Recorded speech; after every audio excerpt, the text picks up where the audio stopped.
आज pastor Joseph Prince के साथ। परमेश्वर मुझे मृत्यु के संदर्भ में वचन से कुछ चीजें दिखा रहे हैं और कैसे परमेश्वर मृत्यु से नफरत करते हैं और वो चाहते हैं कि कैसे उनके लोग अंतिम दिनों में एक लंबा और अच्छा जीवन जिएं। आमीन। हाँ, एक अच्छा लंबा जीवन। बाइबल कहती है कि क्योंकि पाप की मजदूरी तो मृत्यु है, परंतु परमेश्वर का वरदान हमारे प्रभु मसीह यीशु में अनंत जीवन है।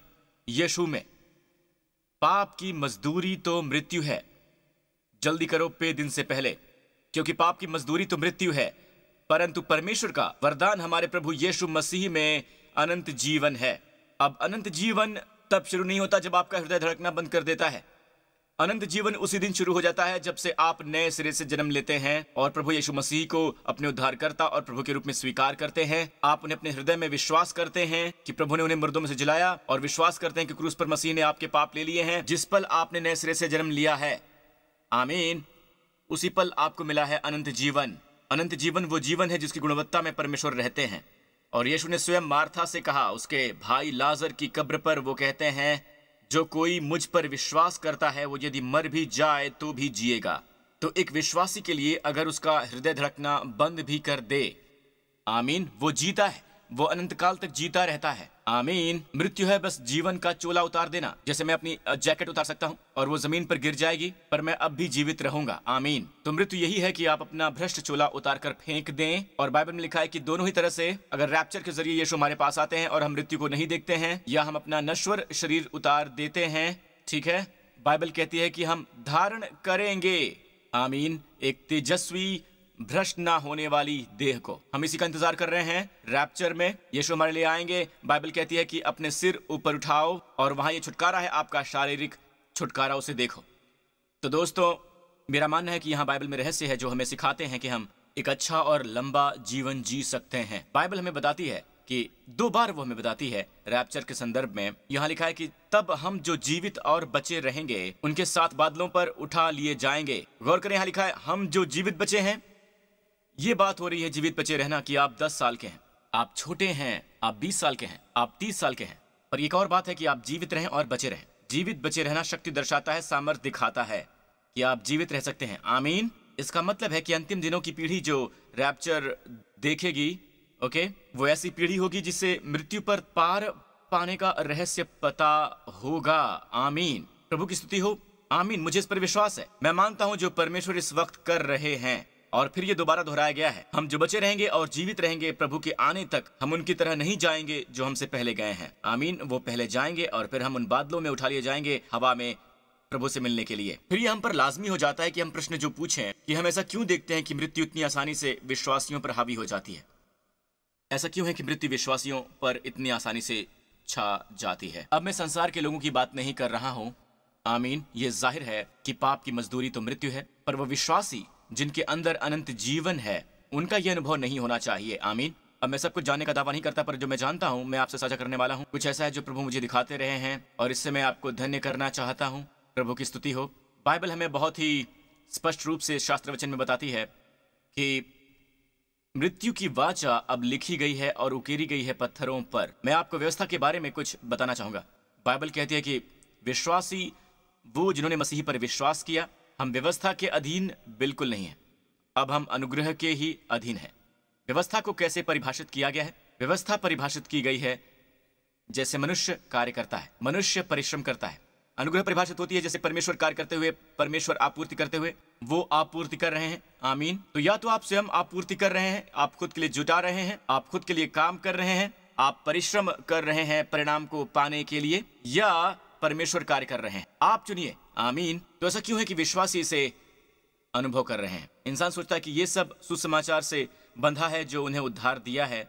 वो सुसमाचार जिसने उन्हें उद्धार दिलाया है, उन्हें उसी में निरंतर लगे रहना है। यह है अनुग्रह का सुसमाचार। क्योंकि हम इस अद्भुत अनुग्रह पर विश्वास नहीं करते, इसलिए कुछ लोग हैं जो अनुग्रह को नकार देंगे और वो कहेंगे कि अनुग्रह द्वारा आप विश्वास में उद्धार पाए हैं। ये ऐसा हुआ जैसे अनुग्रह बस आपको उद्धार दिलाने के लिए ही है और उसके बाद बेहतर होगा कि आप अपने पांव पर खड़े रहें। और ये सब ये जानते हुए कि ये एक तरह की स्वयं धार्मिकता है। बिल्कुल वैसे जैसे इजराइल के पौलुस ने इजराइल के लिए बोझ उठाया, अपने साथियों के लिए, अपनी जाति के लिए। उसने ये कहा क्योंकि वो परमेश्वर की धार्मिकता से अनजान होकर और अपनी धार्मिकता स्थापन करने का यत्न करके परमेश्वर की धार्मिकता के अधीन न हुए। आज आप कहेंगे कि आपको अपनी स्वयं की धार्मिकता स्थापित करनी है।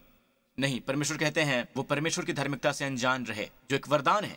परमेश्वर की धार्मिकता एक वरदान है जो हमें ग्रहण करनी चाहिए, क्योंकि वो परमेश्वर की धार्मिकता से अनजान होकर और अपनी धार्मिकता स्थापन करने का यत्न करके परमेश्वर की धार्मिकता के अधीन न हुए, तो आप इस तरह से इसे दोनों ही तरह से हासिल नहीं कर सकते। धार्मिकता को पूरी दोष भावना से मुक्त कर दिया गया है।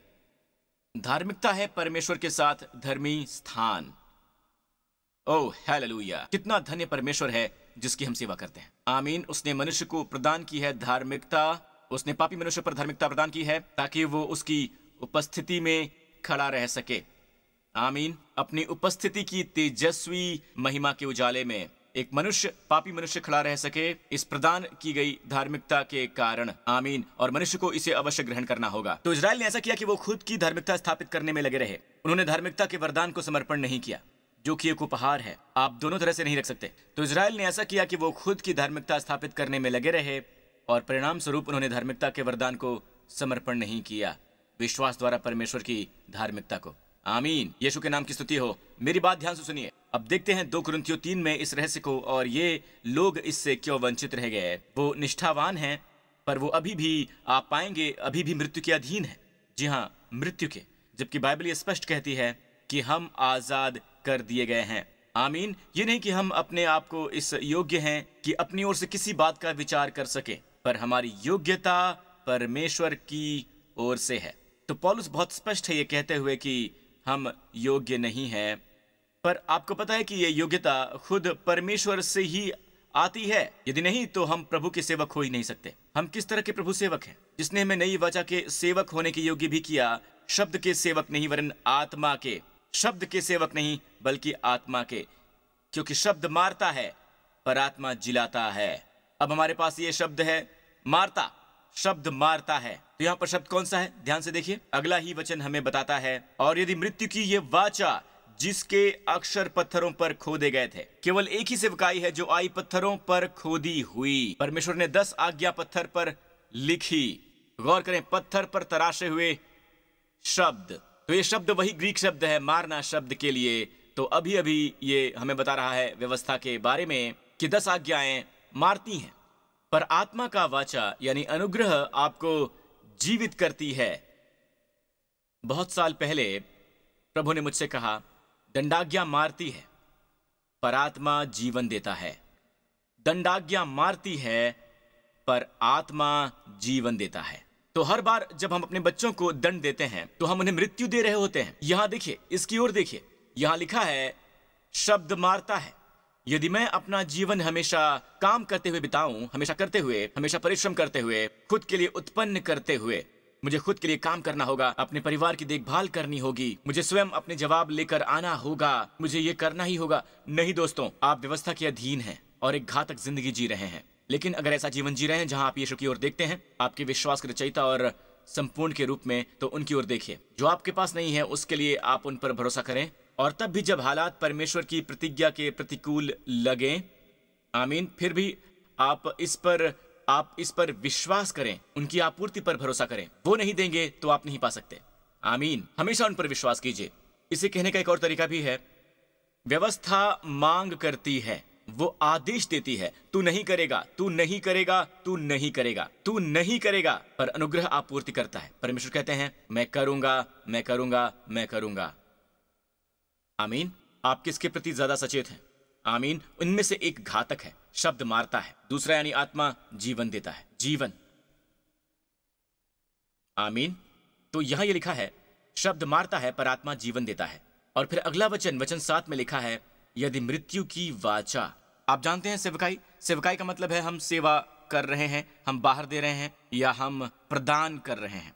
ये सेवकाई वो सेवकाई है जो मृत्यु प्रदान करती है। व्यवस्था के साथ आती है मृत्यु। व्यवस्था में कोई खराबी नहीं है, व्यवस्था तो संपूर्ण है, पर व्यवस्था क्योंकि संपूर्ण है और जब उसे संपूर्णता नहीं मिलती है, आमीन, अपने ग्रहणकर्ता के रूप में, वो खुद के प्रति सच्चा नहीं रह पाता है और वो श्राप देता है, वो देता है मृत्यु।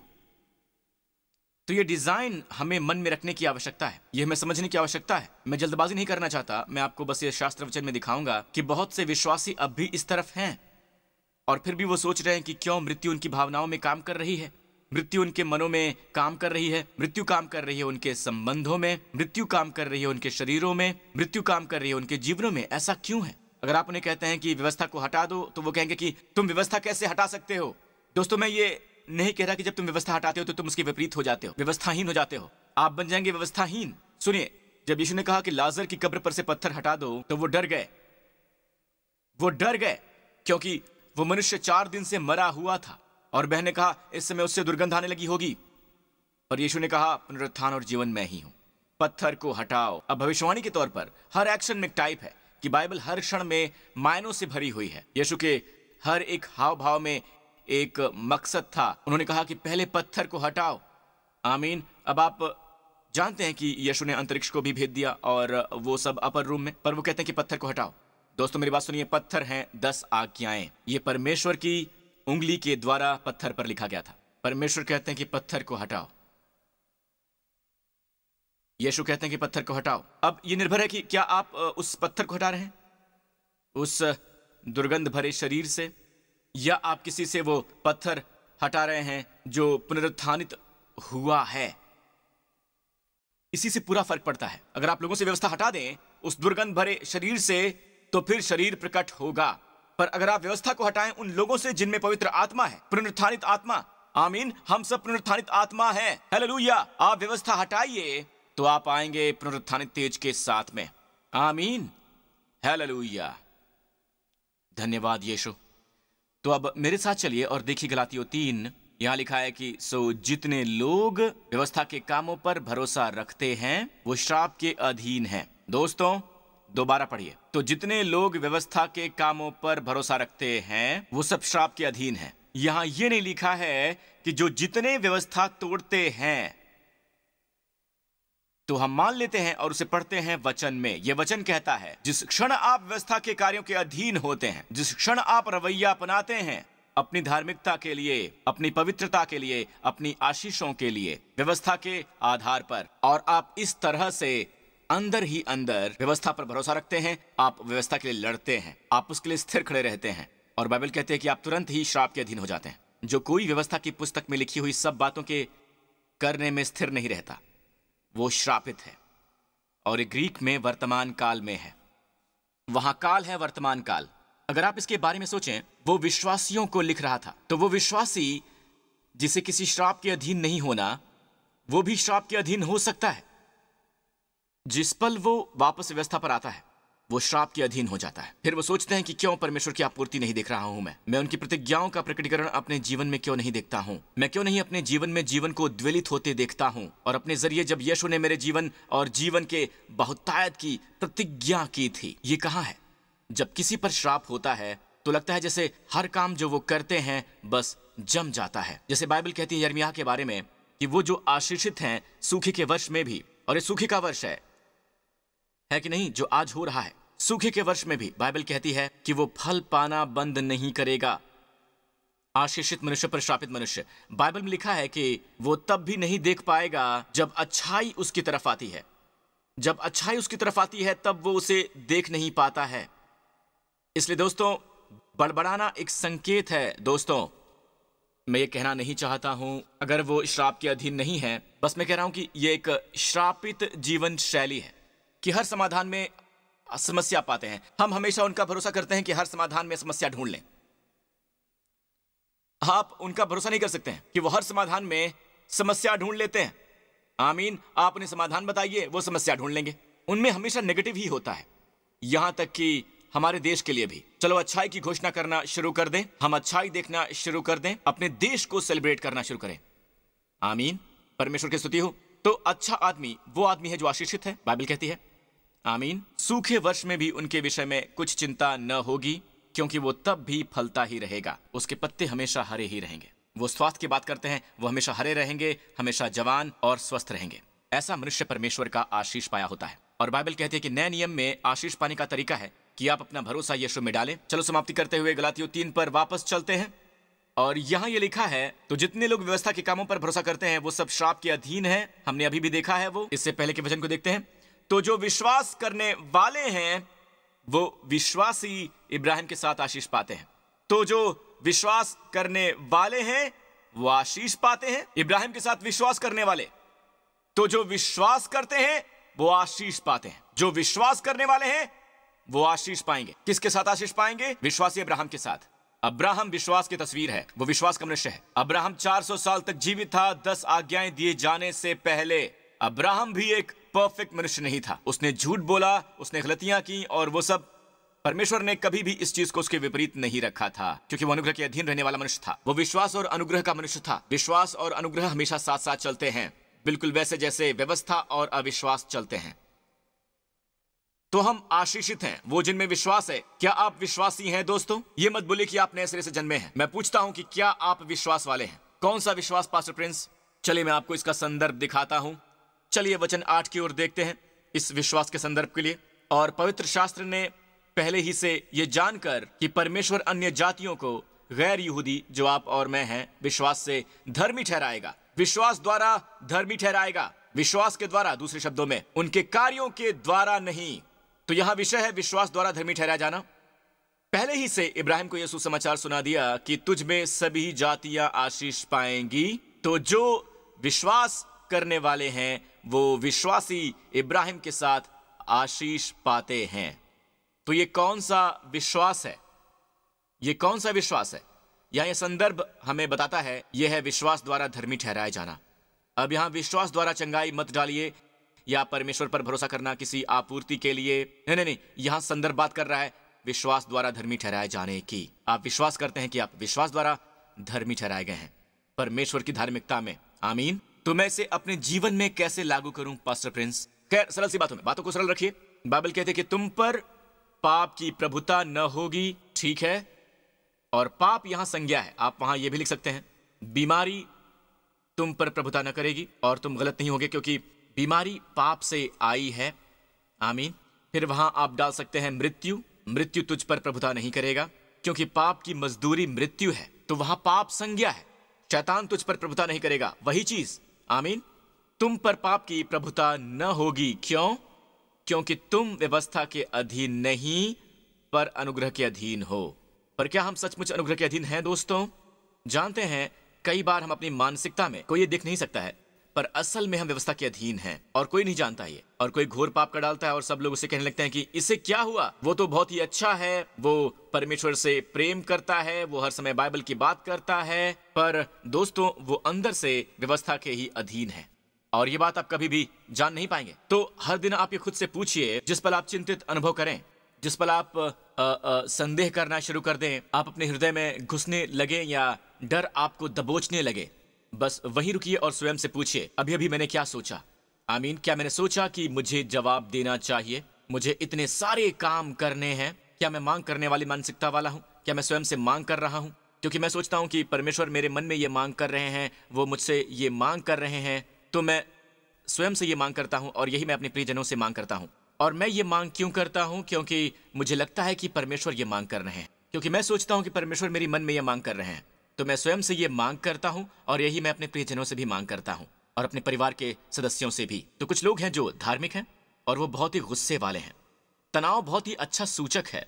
आमीन। तनाव, भय, किसी तरह का भय महसूस करना किसी क्षेत्र में, चाहे ये आपका शारीरिक स्वास्थ्य हो या कोई बच्चा हो जिसकी आपको चिंता हो, चाहे ये रुपया पैसा हो। आमीन। खासकर ऐसे समय में जानते हैं, मैं चाहता हूं कि आप एक बात जान लें कि भय ने आपको जकड़ लिया है उस मानसिकता के कारण। आमीन। आपकी मानसिकता गलत रही है। दूसरे शब्दों में, आप उसी पुराने तरीके से सोच रहे हैं, जैसे कि आपका कोई उद्धारकर्ता नहीं है, जैसे कि आपका स्वर्ग में कोई पिता नहीं है। तो आपको इसी समय सोच बंद करनी होगी। गलत सोच के भय को पालना बंद कीजिए। आमीन। और खुद से ये बात पूछिए, क्या परमेश्वर ने आपको निराश किया है? आमीन। क्या परमेश्वर ने पहले मेरी आपूर्ति की है? क्या परमेश्वर ने मुझे पहले चंगाई दी है? आमीन। और परमेश्वर की आपूर्ति अभी भी मेरी ओर आ रही है। मैं परमेश्वर को वैसे रूप में देखता हूं जो आपको देने का इच्छुक होता है, बजाय कि आपसे पाने के। मैं ऐसे रूप में उसे देखता हूं जिसकी आपूर्ति आपकी जरूरत से ज्यादा है। ये ऐसी होती है कि आपकी भूख मिटाने के बाद, आमीन, 12 बचे हुए टुकड़ों की टुकड़ियां रह जाती हैं।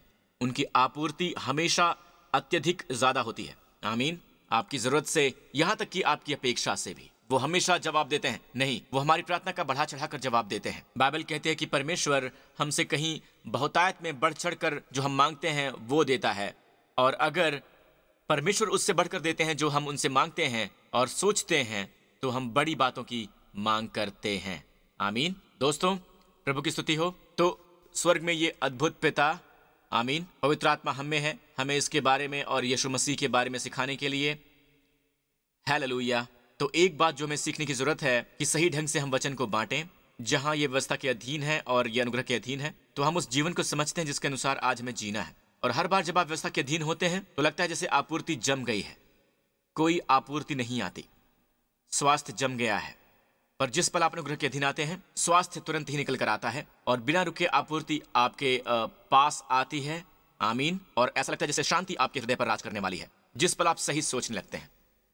आमीन। जब शैतान आपको बताता है जो पीड़ा आपने अपने शरीर में महसूस की है, वो ये हो सकता है, वो हो सकता है, तो पलट के जवाब दीजिए, परमेश्वर मुझे स्वास्थ्य की आपूर्ति कर रहे हैं। क्या हो अगर वो पीड़ा कुछ भी नहीं, बस तुम्हारा झूठ हो। आमीन। अपने संदेह पर संदेह कीजिए।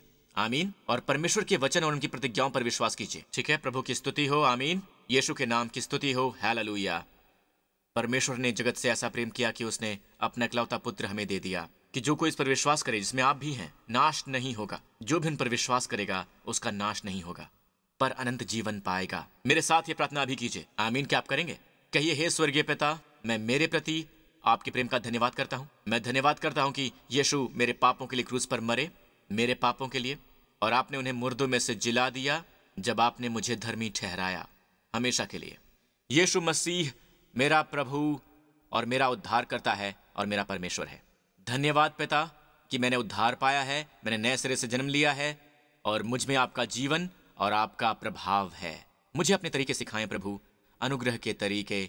मुझसे प्रेम करने के लिए धन्यवाद। और मैं आगे अपेक्षा करता हूं प्रभु मसीह में ऐसे जीवन की जो लगातार आपूर्ति पाता हो, सुरक्षा की, लगातार उत्साहित हो, लगातार संरक्षित हो और लगातार जिसे सामर्थ और शक्ति मिले। यीशु के नाम में आमीन, आमीन, आमीन। प्रभु की स्तुति हो। आप नए सिरे से जन्मे हैं और बाकी आप सब लोग जो भी चुनौती आप इस वक्त झेल रहे हैं, यीशु के नाम पर सबसे पहले आप स्वयं को स्थित करें सही वाचा में। जी हाँ, सही वाचा में। आमीन। आप नई वाचा में हैं। परमेश्वर आपके मन में डालेंगे अपने नियम, अपनी हिदायतें, अपने निर्देश। आपको कार्य करने की आवश्यकता है, उन सब के लिए उनका विश्वास कीजिए। आमीन। लगातार सचेत रहिए उनके आपूर्ति के प्रति। आमीन। और मैं आपके लिए प्रार्थना करता हूँ यीशु के नाम पर, अगर कोई है जिसने अपनी नौकरी गंवा दी है, मैं यीशु के नाम पर प्रार्थना करता हूँ कि परमेश्वर की आपूर्ति आपकी जरूरत से कहीं बढ़कर होगी। भविष्य में वो नौकरी ऐसी होगी जिसे आप एक अच्छे तरीके से स्वयं पर हावी होने देंगे और आप इससे बहुत ही अच्छी आशीष पाएंगे और आपके जीवन में आपूर्ति बढ़िया होगी यीशु के नाम पर। आमीन, आमीन, आमीन। प्रभु की स्तुति हो। और मैं हर माता पिता के लिए प्रार्थना करना चाहता हूँ प्रभु, मैं प्रार्थना करता हूँ जिनकी अपने बच्चों के साथ चुनौतियां आ रही हैं, यीशु ने प्रदान करें बुद्धिमत्ता जो उनको चाहिए अपने जीवन में पवित्र आत्मा के पीछे चलने के लिए, अपने जीवन के हर फैसले में। मैं उनके लिए प्रार्थना करता हूँ जो बीमार हैं, जो शरीर से चुनौती का सामना कर रहे हैं, पिता उन्हें चंगाई दें कि वो ठीक हो जाएं। आप अपना जीवन, अपना जोई और उस बीमारी को बाहर निकालें उससे, क्योंकि वो बीमारी उसके अंदर नहीं रह सकती। जहां भी बीमारी हो, चंगाई का अनुग्रह उससे कहीं बढ़कर हो और वो चंगाई का अनुग्रह हटाए हर एक बीमारी को, हर एक ग्रोथ को, हर एक ट्यूमर को आपके शरीर से बाहर यीशु मसीह के नाम पर प्रभु की चंगाई प्राप्त करें। स्वास्थ्य बाहर फूट रहा है तेजी से यीशु के नाम पर। आमीन। प्रभु की स्तुति हो।